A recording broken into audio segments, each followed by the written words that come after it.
Hi, welcome to Jen's Daily Dish, where I bake things on camera for the very first time so you can bake along with me and learn from my mistakes. Today I'm making a very special recipe, a crisp pizza crust. But this is no ordinary pizza because this involves wine. That's right, we're gonna put some wine in this pizza crust. I also have a very special guest here with me today. This is Mary. Mary, say hi. Hello. Mary will be baking with me today. Mary, have you ever made a pizza crust before? No, actually I've not. All right, fantastic. So there's a first time for everything. And of course, we're gonna be adding some extra special things into this recipe. Improvising. Yes, of course, because that is the beauty of baking. We were inspired by this song. I'm trying to tell you something about wine. Maybe give me red or white, both are fine. And the best Chardonnay you've shared with me is the best California variety. It's only vino after all. Yeah, but because I knew you. Because I knew you. Because I knew you, I have been baked for good.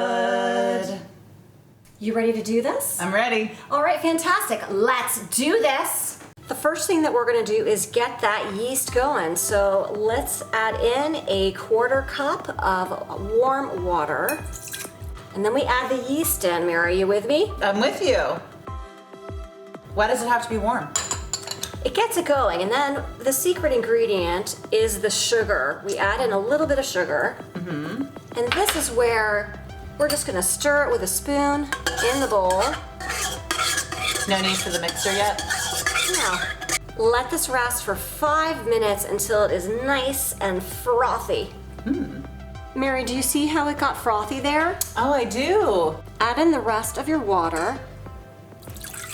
And is that hot water as well? It is warm water. Okay, warm water. Time to add in your white wine. Wait a second. I've got my 16-year-old boy who's going to be having this pizza. Is that okay for that wine to be going in there? Totally fine. It will burn off and cook off in the oven. Okay. White wine, salt, olive oil. Of course, I can't resist adding a few extra ingredients in. This is a mixture of garlic powder, a little basil. I even threw a little bit of rosemary in there and oregano. This will add flavor to the crust. You can use any herbs you have, though. What if you don't have those specific ones on hand? You can use any herbs you have, or you can use none at all. Okay. Mix this together just a little bit. All-purpose flour. All of it goes in at once? All of it goes in at once. All right. We're gonna mix this together, and what we are looking for is a slightly sticky but very soft dough. You don't want it to be too sticky, can't be too wet, so let's see where we end up.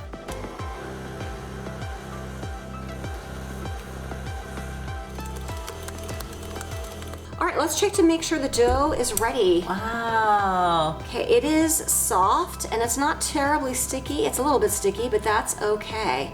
And you see that gluten in there? The gluten is making it elastic. So this is ready to go and be put in a different bowl. And I gotta tell you, I smell the garlic and some of those nice herbs you put in there. That makes me want to eat it even more. Fantastic. I'm gonna put the dough in a lightly oiled bowl where it is gonna rest for about an hour and rise. It should double in size. Wow. What are you and I gonna do for an hour? We're gonna watch the latest Netflix show. Cover with plastic wrap and put in a warm location and let it rest for that hour time period. Again, it should double in size. Look at the pizza dough. It like doubled in size. It absolutely did. That's exactly what you want. And did you notice that I stuck this in your bottom oven? Yes, I did. What was up with that? I did. So you can do this. This is a trick. You can stick it in your oven. Things will keep warmer in there. Do not turn the oven on. Or if you're going to turn the oven on, turn it on at a very low temperature and make sure it cools down to about 90 degrees, 85 degrees, something in a very warm climate you would naturally have.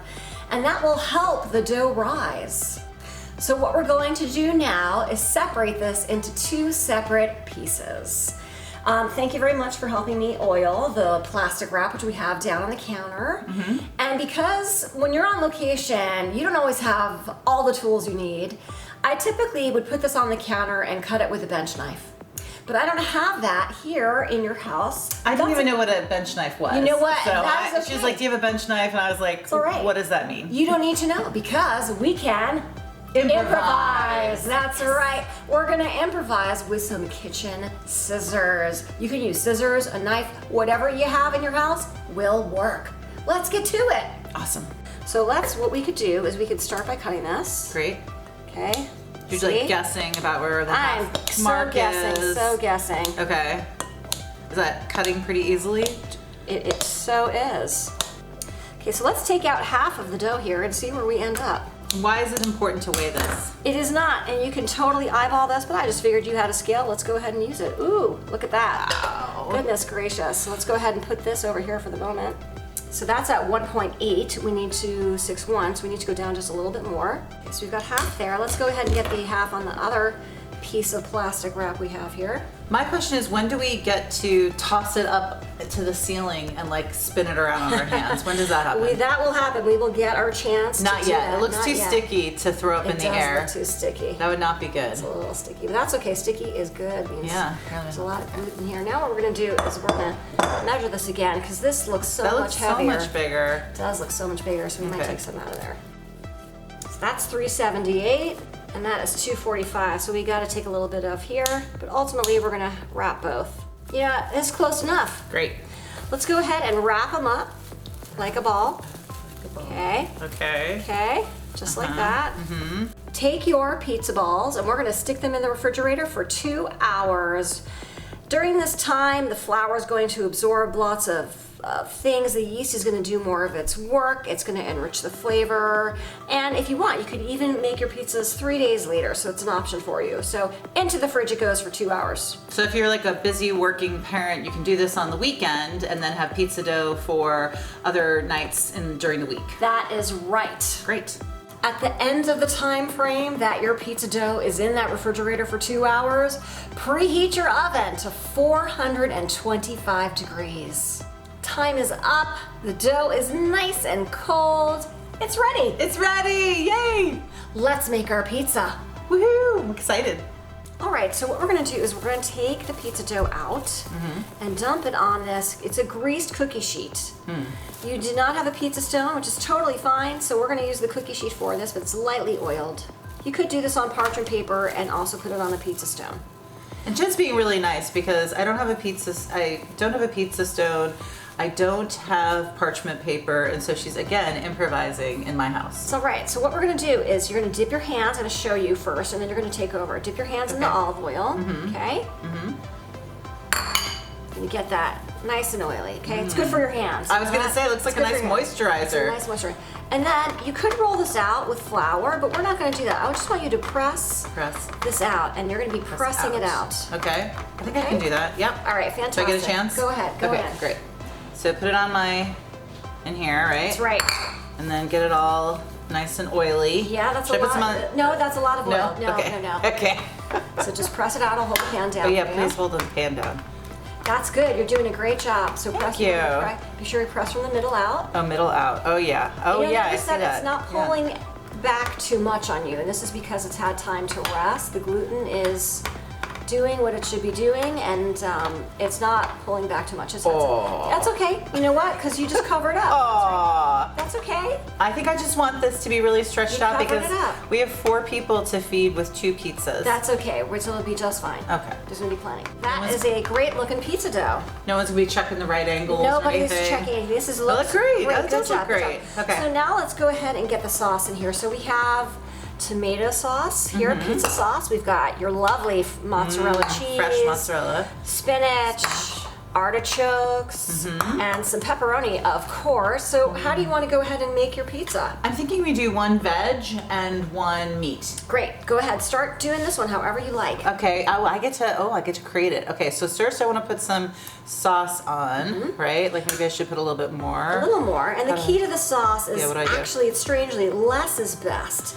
So I know sometimes I like my pizzas to have a lot of sauce. Yeah. But they actually use so little in the restaurants. It's Do they? Yeah, it's true. So we think it's kind of all sauced up, and they're... And it's really not as much as you think. Okay. Mozzarella. You could put whole pieces, you could tear up the pieces, whatever you like. Tear up. That's a great idea. Yeah. Okay, good. Now, what would you like to put on next? I think we'll do the spinach. Just a little bit of You spinach. want to help me? Yeah.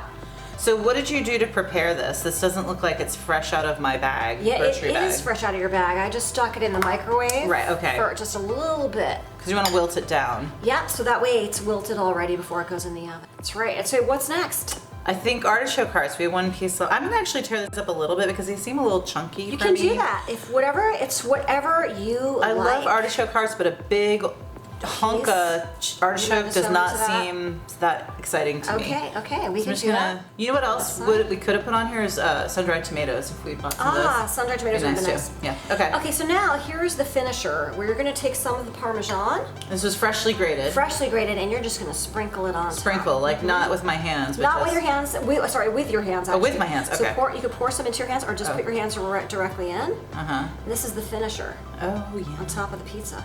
This looks so good. You did such a great job, Bravo. Thank you, And thank you. now what we'll do is we'll get this in the oven. All right. The pizzas go into the oven for 15 minutes until they are a nice golden brown.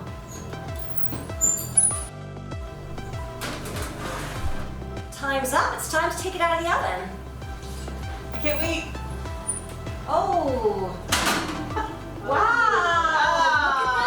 that. That looks good. Look at what we made. I love it. It looks great. All right, let's taste it, because you know what I say. It's always in the taste. Mmm. We've each got our slices here. They look so good, So good. don't they? Yes, yummy. The bottom crust is nice and thin, and the outer crust seems nice and crisp, just like the recipe calls for. So do we taste the wine or do we not? Do you taste the extra spices in it? Let's find out. So let's each take a bite and let's see what we think. Okay, great. Mmm. That's really good. Mmm. Yeah. You can taste some of the oregano, the garlic salt. I like using fresh mozzarella. Give it a nice kind of fresh taste. The pizza crust is really crispy. I think this is great. I taste a little bit of the wine, but only because I am seeking it out. But otherwise, I don't think I would notice it, but it does add a little bit of extra depth to the pizza crust itself. So I think adding the wine in was a brilliant idea. Yeah, well, Nicely done. Nicely done for you too. Should we do a cheers? Let's since do it's a wine? cheers. Cheers! If we can make a crisp pizza crust for the very first time with wine in it, no less, brilliant idea, in a different location. Thank you very much for having me here. I appreciate Thanks for it. coming. You can too. Don't forget to like, subscribe, share with your family and friends, make for your family and friends, and don't forget to check me out on Instagram for so much more.